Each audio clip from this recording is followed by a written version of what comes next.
और सभी गणमान्य पदाधिकारी, माननीय मुख्यमंत्री जी आज मल्टीपर्पज हॉल में जो खेल की तमाम सुविधाएं हैं, बैडमिंटन के 5 कोर्ट, एक बार जोरदार तालियां, पर्दा हटा करके एक बार बड़ी सौगात इस क्षेत्र को 10 करोड़ से ज्यादा की लागत से एक बार दोनों हाथ उठाकर जोरदार तालियों से अभिनंदन लोकार्पण कर रहे हैं माननीय मुख्यमंत्री डॉक्टर मोहन यादव जी। बोलिए भारत माता की, भारत माता की। विकास के नए युग की शुरुआत हो रही है।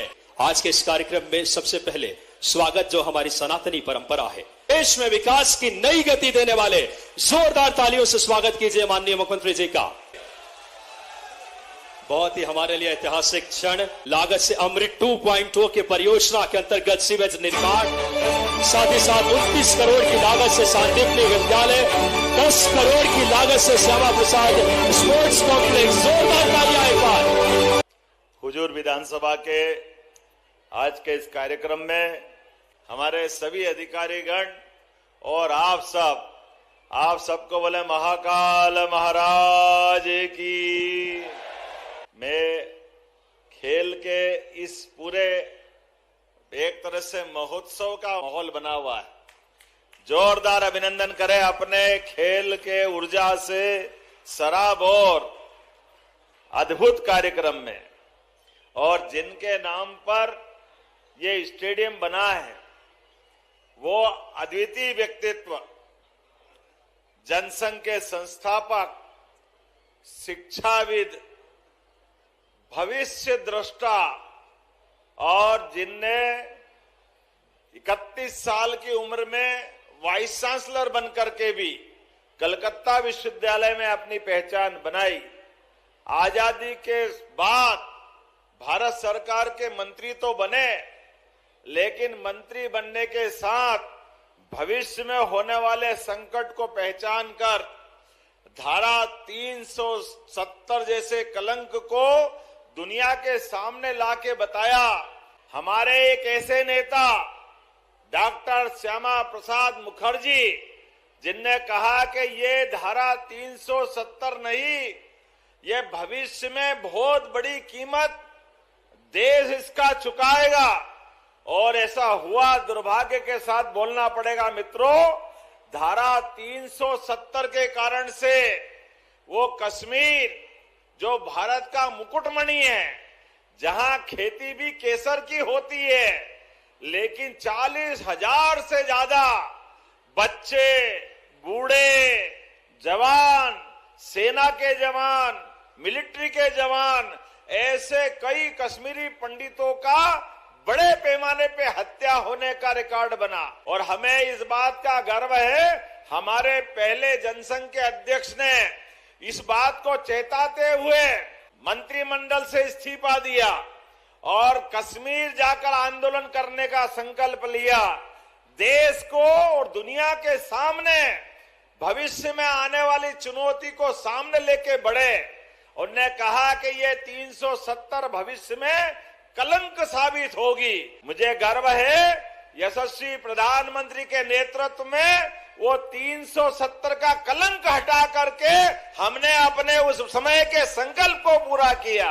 कश्मीर में पूरे देश के साथ पहलगांव की घटना अगर घटती है तो सबसे पहले कश्मीर के लोग यशस्वी प्रधानमंत्री के नेतृत्व में खड़े होते हैं कि पाकिस्तान का जो हाल करना करो, लेकिन आतंकवादियों से समझौता मत करो। ये है मोदी और ये है उनकी सरकार।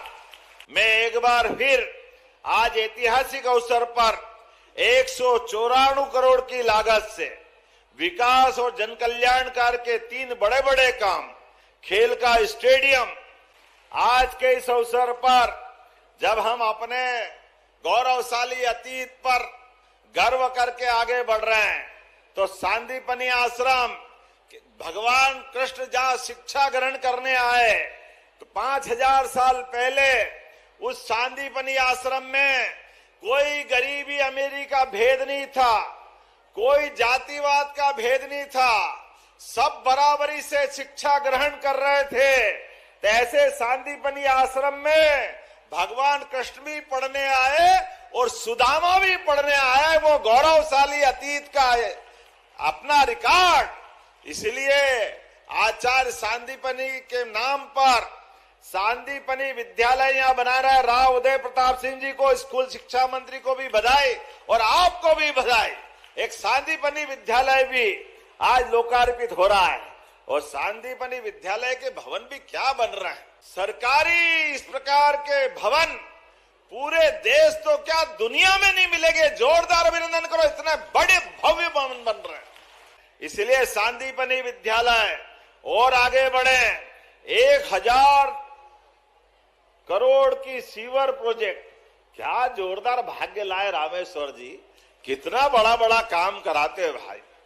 आज यहाँ 1055 करोड़ की अमृत 2 परियोजना का भूमि पूजन भी महापौर जी और सबको बधाई, जोरदार अभिनंदन करें। 700 किलोमीटर की, जिसमें 171 MLD के 9 सीवेज उपचार यंत्र, 1,21,000 घरेलू सीवेज कनेक्शन, पूरी परियोजना में 4 पैकेज है। इसके माध्यम से भोपाल का सीवेज नेटवर्क 60% कवर होगा और जिसके आधार पर उपचार क्षमता बढ़ेगी। 2040 तक का 85% एरिया कवर होगा। इसके पूरे होने से 7 लाख आबादी 3 साल में कवर होगी। इतनी बड़ी परियोजना है। और ये आधुनिक खेल परिसर भी 9 एकड़ में 11 करोड़ 50 लाख की लागत से बना है। जोरदार अभिनंदन करें इस माध्यम से। Indoor, outdoor, badminton, judo, table tennis, boxing और मलखम और क्रिकेट के सारे मैदान। अरे कितना बढ़िया समय चल रहा है। भविष्य के चैंपियंस का भी लॉन्च पैड है। जिस प्रकार का समय चल रहा है, आज का समय तो हमारे लिए भारत में खेलों की लंबी परंपरा है। मलखम, कुश्ती, कबड्डी, गिल्ली डंडा, घुड़दौड़, ये हमारे प्राचीन समय के खेल थे। लेकिन इन खेलों के आधार पर हमारी प्राचीन परंपरा भी कितनी बढ़िया थी। खेल केवल खेलने के लिए नहीं है, ये पराक्रम और पुरुषार्थ के लिए जाने जाते थे। इसलिए स्वयंवर भी होता तो जो सबसे ज्यादा बलशाली, बुद्धिशाली हो, उसको स्वयंवर के माध्यम से खेल का भी उत्कृष्ट प्रदर्शन करना पड़ता और उसके बाद स्वयं वरमाला उसके गले में आती थी। जोरदार अभिनंदन करो, इतना अच्छा अतीत हमारा। ऐसी एक नहीं, कई सारे प्रकार से स्पोर्ट्स डिपार्टमेंट नए नए ऊंचाइयों के नए नए मुकाम हासिल कर रहा है। ओलंपिक, एशियाई गेम्स, अंतर्राष्ट्रीय प्रतियोगिता, ऐसे जब पदक जीतकर खिलाड़ी आते हैं तो हम उनको राजपत्रित पदों पर अर्थात फर्स्ट क्लास की नौकरी भी देने वाले हैं। जोरदार अभिनंदन करो खिलाड़ियों को प्रोत्साहन देने के लिए। और आउट ऑफ टर्न प्रमोशन, विशेष प्रोत्साहन, ये केवल पुरस्कार नहीं है, ये खिलाड़ियों के प्रति सम्मान भी व्यक्त करने का काम हमारी सरकार कर रही है। इस अवसर पर आपने कहा रामलीला मैदान भी चाहिए। अरे खूब रामलीला करो, रावण जलाओ, ये तो आनंद आना ही चाहिए, कोई मना नहीं। आपने कहा थाना भी चाहिए। अरे थाने तो होना ही चाहिए।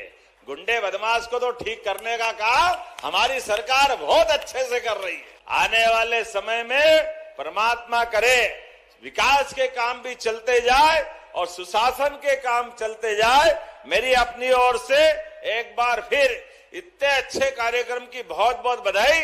भारत माता की बहुत बहुत धन्यवाद। भारत माता की जय।